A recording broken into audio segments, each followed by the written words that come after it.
Hello, everybody.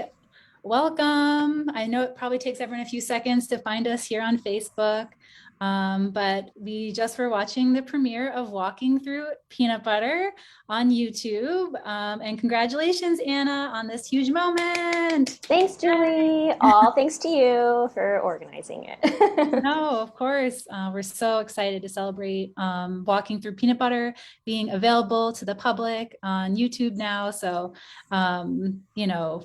just really excited for everyone to be able to share it. So if you have checked it out, please share away that YouTube link. So I know we have lots to get into in the Q&A, and we'll look for your questions as you guys join us here. But I just first wanted to know, how does it feel to reach this moment? I know it's been a long journey. Yeah, I mean, it does feel surreal in terms of it's just been so long. And I'm like, oh, okay, oh my, so now it's happening. And again, thanks to a lot of encouragement and help from Julie to finally get this out there. So yeah, it feels I'm just excited to hear from people in the narcolepsy community. I'm really excited to hear what they think. I hope that they like it. I hope they resonate with it. I hope that there's feedback of all kinds, and I'm just really excited for everyone to watch it. Yeah, well, people are already starting to join. I Oh, just checked great. Facebook and we have a bunch of people watching. So guys, send over your Yay. questions. Um, and so I guess I'll start with a few of my questions because I have plenty as usual. Do you remember the first time you had the idea for Walking Through Peanut Butter? I don't remember like exactly. I remember the first time that I told my partner about it, and I remember because we were walking around Astoria at night in Queens, and it was the summer that I was doing the Rising Voices program. So I remember it was 2017. So that's when I told him the story, which I probably already told him, about the the opening scene is based off of a real person that I went to college with, a grad student who, yeah, we had kind of like a funny first date night because it was it was days before my sleep study, and I was like, I have to go to bed because the doctor told me I had to go to bed or it would ruin my results. Now, I don't know if that would have made a difference. I ended up going to bed like an hour later than I should have, but and I was like, I told my boyfriend, who's still my boyfriend, I think that I want to write something about that, and he was like, you definitely should, and Yeah. so yeah, that's where it started. And so what was your previous experience like with writing and acting? Were you already part of that world? Yes. Okay. Um, I yeah, I grew up doing, summer like children's theater and whatnot, and I majored in theater at Northwestern, and I had we had like certification programs. So I was focused in playwriting and children's theater. Um, not This is not for children, but I do have a large background in creating work for children, believe it or not. And I did take one screenwriting class in college, but yeah, and then I really ingratiated myself in the comedy community in New York. So I did all the classes at UCB, improv, sketch writing, musical improv, and I am also still Story Pirates. Story Pirates, we take kid stories and we create musical sketch comedy out of them. We have a very popular family podcast and tour all around the country. So yeah, I've been dabbling in things for a while. But this is I made one web series that I wrote and produced with two friends um, uh, in 2017, I think, or 2016. It's called Nannies. It is still available on YouTube. It's about millennials nannying in New York City. And I have a producing background with theater, but this was my first time like really being the driving force behind producing a film, and learned a lot of lessons.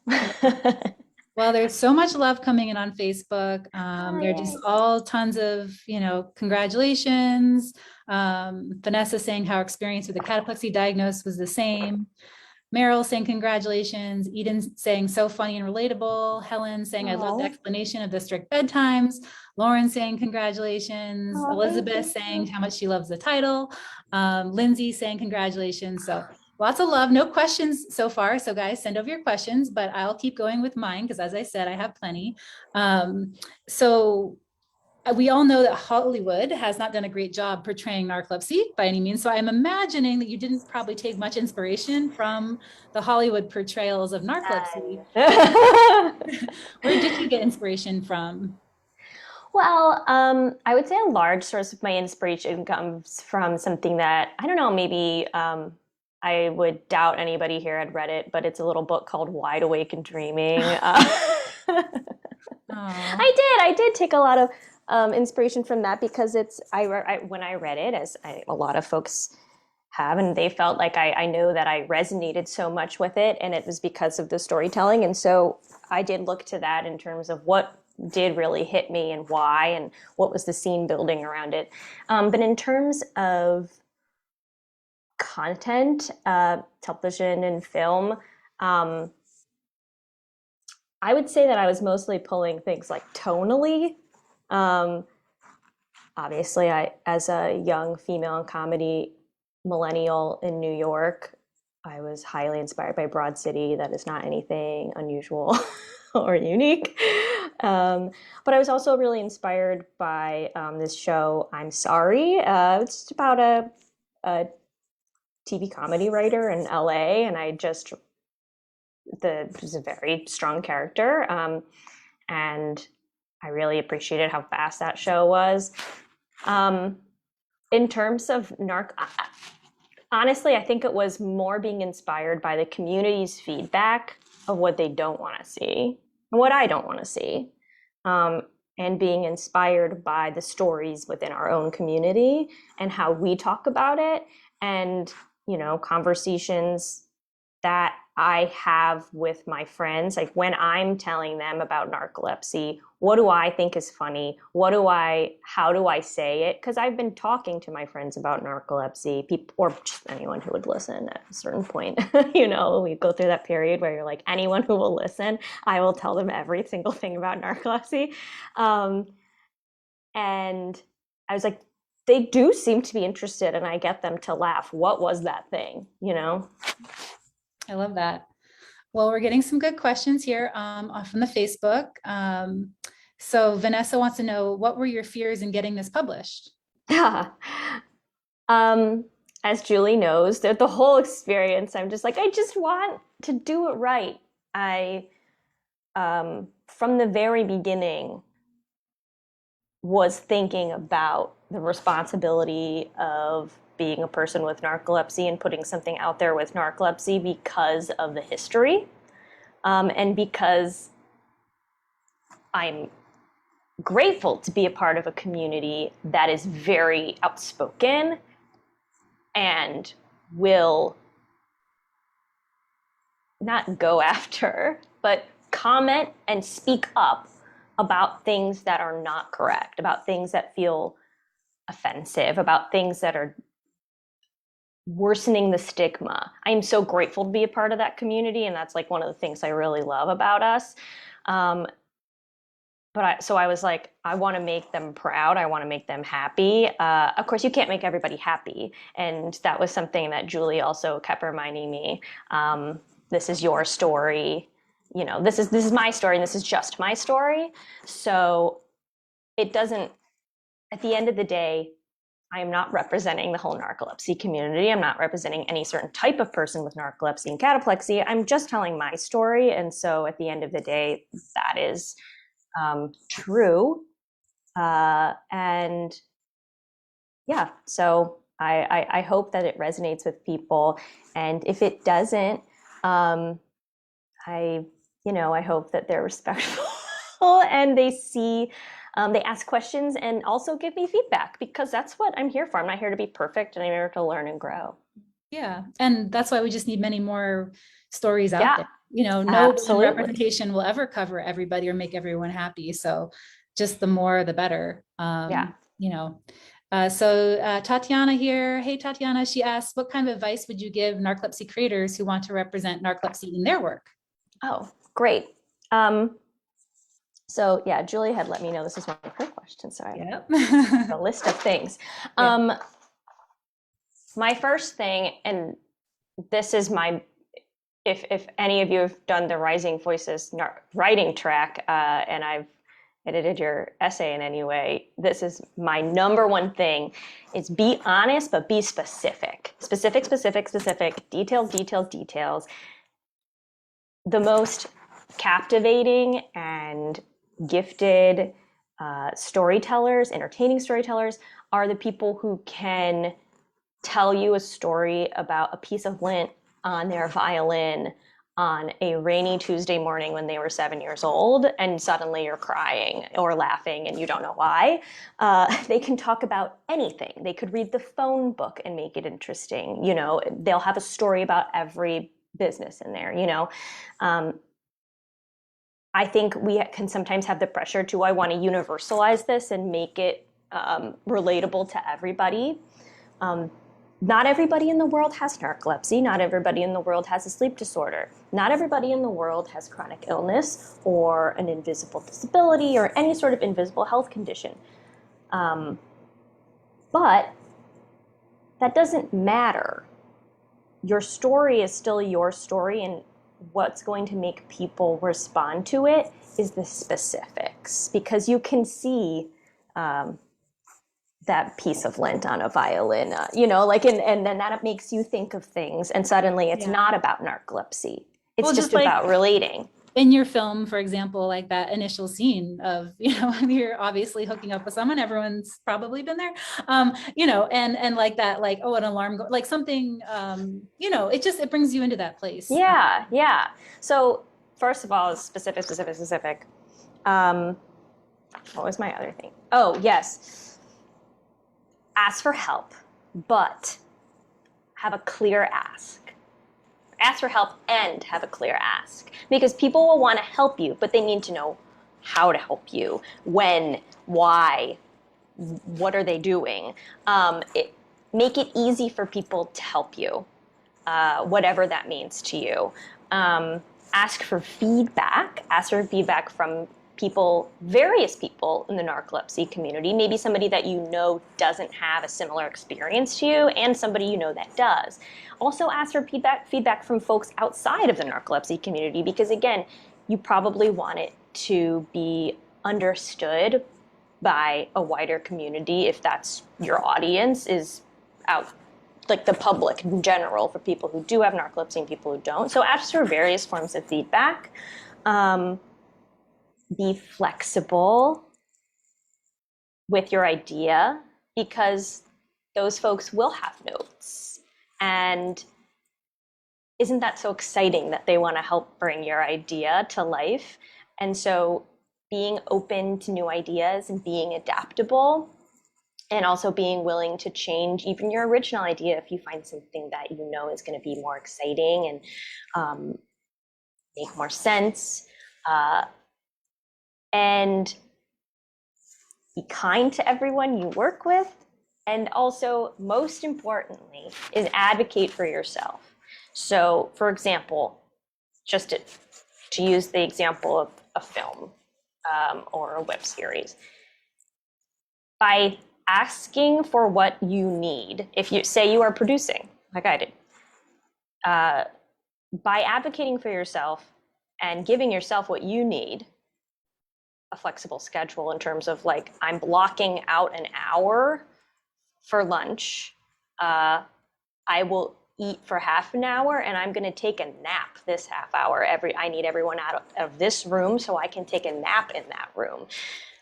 That's probably not something that you're going to be super comfortable with, especially if it's a lot of people who aren't familiar with narcolepsy. And also, that's not a thing that's common maybe in what you do. But by setting that example, you are teaching people about advocating for themselves and about what it's like to live with narcolepsy and also still do things that you want to do, about how you are working the same that they are, but you're also taking care of yourself. And at the end of the day, accessibility creates a better environment for everyone that you're working with and a more inclusive environment. So I'm all about, in whatever medium that you're working with, just advocating for what you need, because it's going to set a positive example ultimately. Yeah, I think that goes to a little bit of like the concept around the production part, or whatever you call it, the filmmaking part, right? Mm-hmm. So I guess during that process, do you feel like, I know, well, I don't know how to, you were interested in working with people with disabilities. How did that go? So I'm going to be very honest with you. I had an extremely short time limit that I gave myself. I was moving to LA and had to get this done because I wanted to shoot in New York. And again, didn't know what I didn't know in terms of producing. My pre-production was not long, and I had a very small budget. We had a very small budget. And when that happens, as oft happens, you end up working with people you already know or had already worked with before, and then they bring on people that they know and already work with, and boom, now you have a team. All to say, inclusivity of all types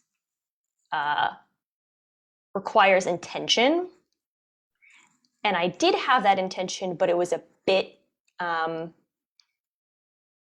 was it just a tad too late? Or I didn't plan ahead enough to know, okay, now I have to reach out to various organizations, and I don't necessarily know certain crew and cast with disabilities for these roles.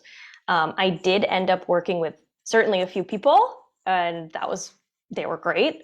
But I know moving forward next time, that's something that is a priority to me, that I will plan more ahead of time. Now, did we have the incredible Elle Wales for our graphic designer? Yes, we did. And I'm so lucky because she did such an incredible job with the logo, such an incredible job with those letters. Like, she really knocked it out of the park, and I'm just so happy that we got to involve her. And certainly, and I was able to meet one of our stand-up comedians. I had never met her before, but I had found her, I can't even remember, but through like a chronic illness, invisible disability community. And that was so cool to meet her. Now she's a person that I know who acts, and she's doing her own great work. So yeah. That's awesome. Well, Emma was asking about the doctor character. She wanted to know whether you were going to show this to that doctor character in your life. And I had that as one of the questions because I love the doctor character. Just tell us more about that. Sure. I don't even remember my doctor's name, to be honest with you, because I was diagnosed halfway through my senior year of college, and I do not live in Illinois anymore. I truly don't remember what that doctor looks like. I think she was a woman. I don't know her name. I saw her twice. But she really did just give me a pamphlet. I was largely inspired, like one of the funniest and like most gut-wrenching scenes of your book, Julie, was your doctor saying, I believe your doctor said you had textbook narcolepsy. And I was just like, do you have any idea? He was like rattling off things like, oh, I can't wait to show this to my, and you're like, okay. So, yeah, I don't have any idea how to reach her, so I don't think I'm going to be showing it to her. Well, we got to show it to some other doctors at least. Yeah. Let's see. So what do you think was like there's many parts of the process.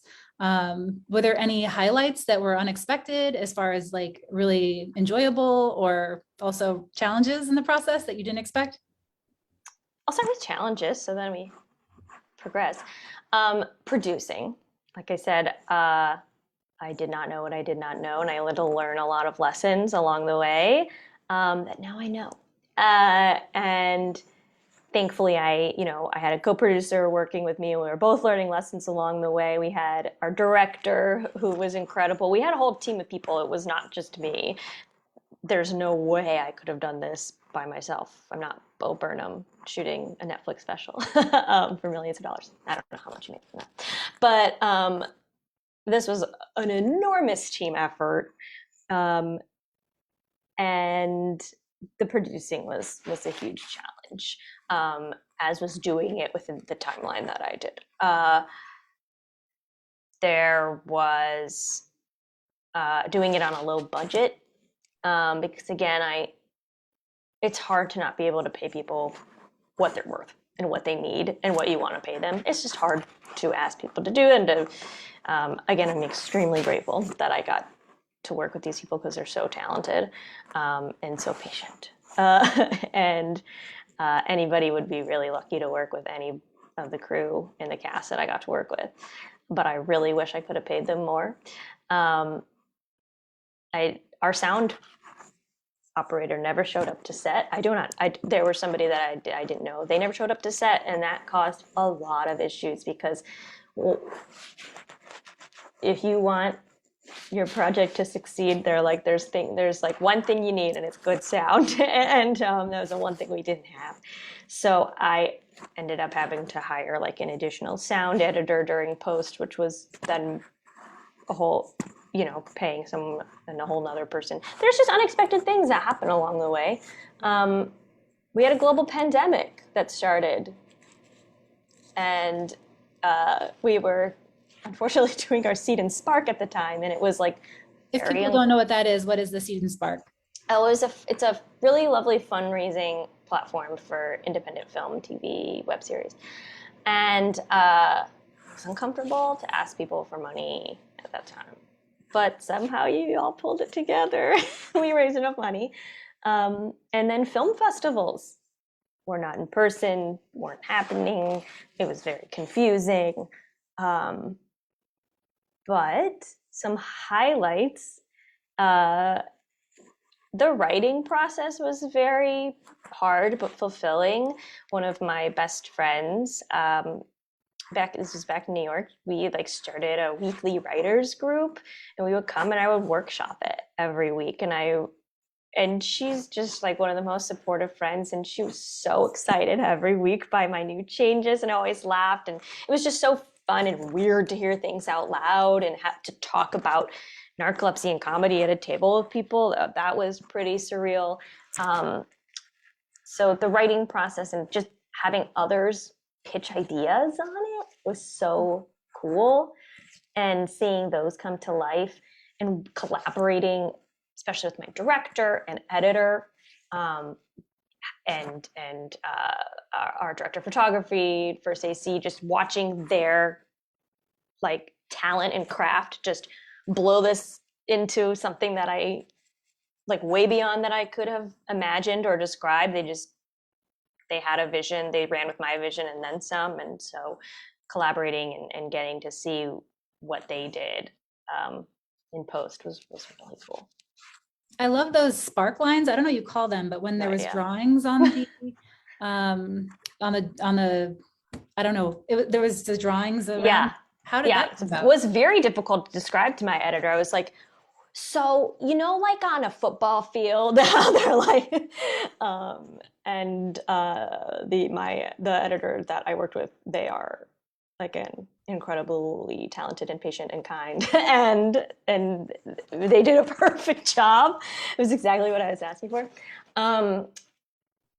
I wanted to throw in more of the surreal, so some of the surrealist elements of the film throughout. So that first scene where Jesse and Robbie his name is never mentioned, but that's his name, are lying in the bed, and the voiceover comes on, and there's the sort of play-by-play narration. That's actually an idea that was one of my first ideas that my friend Laura actually did pitched me. I was like trying to figure out how the heck do I describe narcolepsy in a short film and still be entertaining and funny.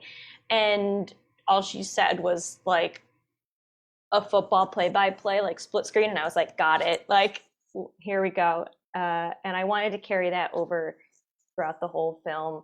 Moments where Jessie is feeling, kind of in her own world, alone, foggy, things like that. Yeah. I loved it when you're in the bar and the touch along the bar right after having cataplexy the first time. I thought that was really cool. Yeah. Yeah.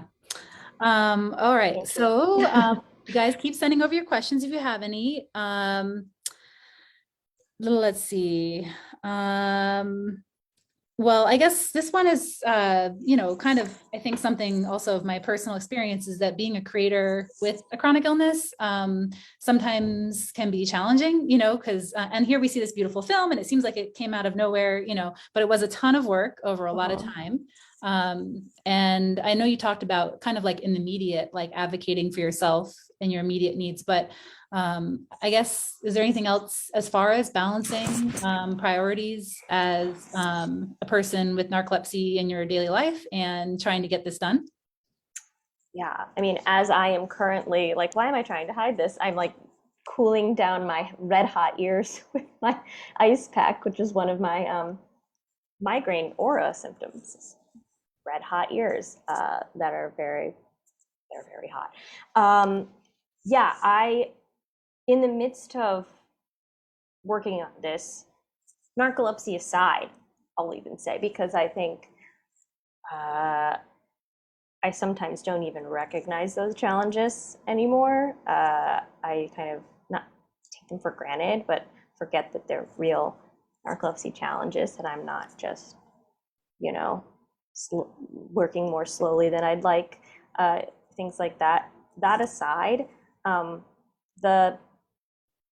the night before our first day filming, we shot this over 2 separate days, like one weekend, one day, one weekend, and another day, another weekend, separate weekend.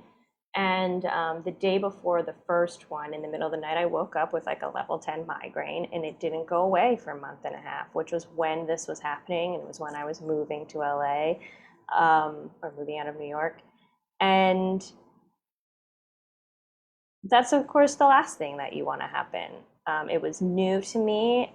Having like severe chronic migraines was a new thing. You think that you have one chronic illness and you kind of have like not figured it out in the least, but learned how to manage it. It had been, a number of years at that point. And then you're kind of just given a new one that you don't know anything about, you don't know how to deal with. And it's very painful. And I had to rely a lot on others to help in ways that I didn't expect. My partner, my co-producer, and they really helped pull things together those days for the shoot when I was unable to. And it was really hard, and it was really surprising to be like, oh, this is a different one. This isn't even this one. This is a different one. And it also, it's still something I'm dealing with, and it's thankfully not at that level anymore, but it still is something that I am working through. And so this whole time in post-production, it's been a big struggle. And thankfully, things can happen a little bit on my own time. I'm the one like leading the charge in terms of like, we're all remote,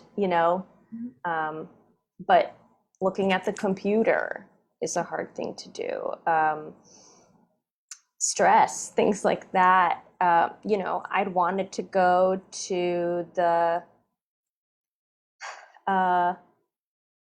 there was like maybe 1 or 2 film festivals that I could have gone to last summer, but with COVID, I couldn't believe they were in person. But I was maybe gonna go, but I was like, you know, I don't feel like my health is in a place that I want to go, go risk that. And so I'm like, I don't know if folks who don't have a chronic illness would think that. Yeah. It's a lot. You've been through a Yeah. lot. So Gina here was wondering if you'll be creating any further content about narcolepsy. Yes, I hope so. That's the plan. Yeah, I mean, I'm not sure when or how, but this is certainly not the end of what I want to write about narcolepsy. This is like, again, I thought of this in 2017, and I'm like a whole different person now. There's a lot to say and a lot to write about. I'm planning right now on, working on some more of my nonfiction personal narrative work, which may or may not cover narcolepsy.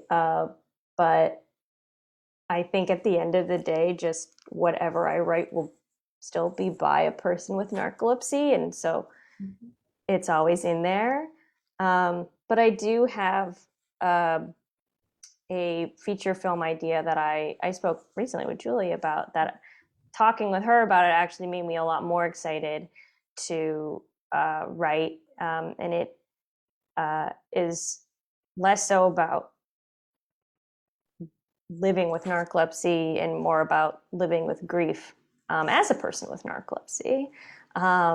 And I'm in how the dream world of being a person with narcolepsy fits into grief.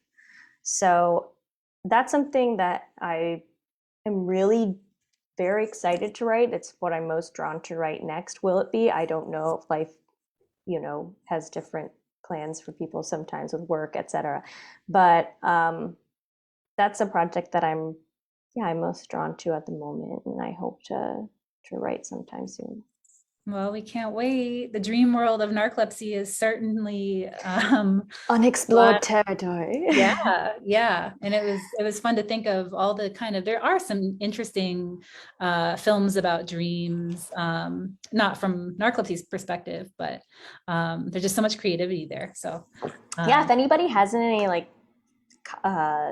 films that they really like, how they portrayed the dream world, other than Inception. I already love Inception, so let me know. Yeah. Vanessa here was wondering, what does your sleep paralysis demon look like, and or hypnagogic hallucinations? Yeah. They are all over the place. They're all over the place. I can tell you very distinctly how they started, and now they're just all over the place. They very distinctly started when I was in basically like middle school up until college. It was every morning my mom would come in to wake me up, and I would think that I was getting ready, and then she would come back and be like, "You didn't get up." And I was like, "Wait, I swear I just went through." And it was the most boring hypnagogic hallucination. It was just me going through my morning routine. But I unfortunately was always sleeping in. And then in college is when it really started to morph, and it changed into my roommate knocking on the door, and I couldn't get up to answer it. And it was mostly just roommate things like that. And I couldn't roll over, I couldn't call out or whatever. And then once I graduated college is when they got to be of the more frightening ilk. And unfortunately, they are often quite based in reality, maybe things that I'm worried about or going through, and very heightened. And they're mostly scary and uncomfortable and disturbing now. But I don't have what is often described as sleep paralysis. Like, it's never like a demon sitting on my chest. Like, there's no like one creature. If that makes sense. Yeah. Well, Gina said that she says that she can't wait to follow all the content that you create. And Elizabeth said hard relate. So she really related to your, yeah, we relate. Right. And so one Whoa, I guess I really feel like people covered a lot of the questions that I was going to ask you. So, Yeah, um, I know. It was so yeah, funny. yeah. So I feel like I pretty much covered anything. Is there anything else that like specific you want to make sure that you share with people today? Well, only because I thought about it really hard. Yeah. Because I was really trying to like rack my brain. Because one of the questions that you were going to potentially ask was like, was there any portrayals of chronic illness out there, like in TV or film, that I did resonate with? Really couldn't think of anything. And then I was like, because I do have, this was a long time ago, and I do have a really bad memory, which I'm sure many people can relate to. But there were a few things that I wanted to note. Most of them happened after the fact that I wrote this. So they're just things I wanted to mention. But the one thing that I did had read and seen before writing this was The Big Sick with Camille Nanjiani and his wife Emily Gordon. They wrote it, and he was in it. And it's about like a couple, a young couple, and the woman ends up with like a mysterious. They break up, and the woman ends up with like I think I'm probably messing up the order. Anyway, she has a mysterious illness. She ends up in the hospital. I haven't seen this in so long. I believe in a coma for a while, and then her parents come in, and he's still the point of contact. And so, but I think they're broken up at this point. And it turns out she has this rare autoimmune disorder. But just the way that it showed their really real and messy relationship and how they came back together in the end, and it showed the point of view of the person with the chronic illness as well as her significant other and her parents, and how that all converges. And it's funny and it's really sweet. It's a rom-com, and it's based on their true story, so it's coming from a real place. And I just thought it was so cool to see like her, Emily Gordon's partner, up there like acting their story, and I just thought it was so cool. A few other things to shout out. Best Summer Ever. If you guys haven't seen Best Summer Ever, it is, I believe it came out last summer, and it's, imagine like Grease High School Musical set in like Vermont. It is so freaking funny, and it is so good. The music is so good, and it's, I believe, the first union film to have 50% or more of the cast and crew are people with disabilities. And it has nothing to do with disabilities. It's just people like singing and falling in love and being mean and being funny. And it's really delightful. There is Crazy Ex-Girlfriend, and Inside by Bo Burnham, which I already mentioned. And I love the ways that they use musical comedy to explore mental illness. And then, yeah, I mean, I'd also shout out Coda, which won, the best film Oscar this year. I really resonated with, there was a scene where, so if you don't know, it's about, CODA stands for Child of Deaf Adult, and it follows mostly the daughter of the family, who is the only non-deaf member of the family. And they have a fishing boat in some town in New England along the ocean. And there's a scene where she's like doing all the negotiating for them with the fish guy in the fish market, and her brother just comes up and he's like, I can do it myself, thank you very much, please go, like, please stop intervening, I had this, like, I don't need your help, like, you're always trying to help us, but we're actually capable of doing things if you would just let us do them. And I really loved his character for that. Yeah.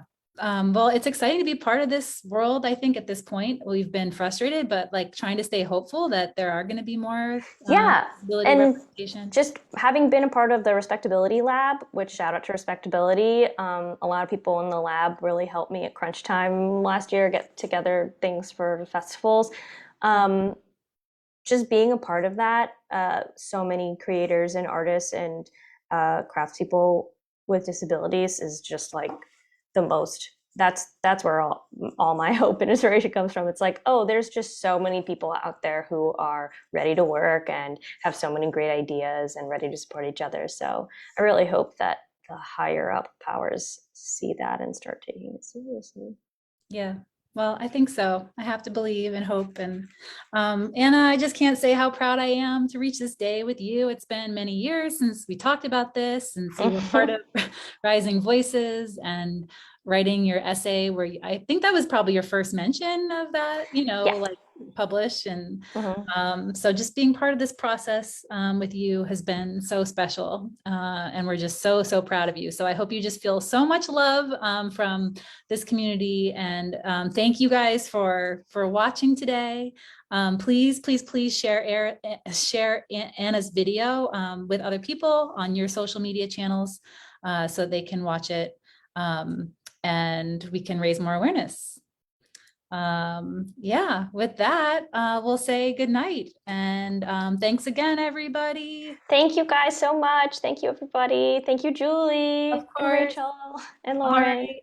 Bye. Bye.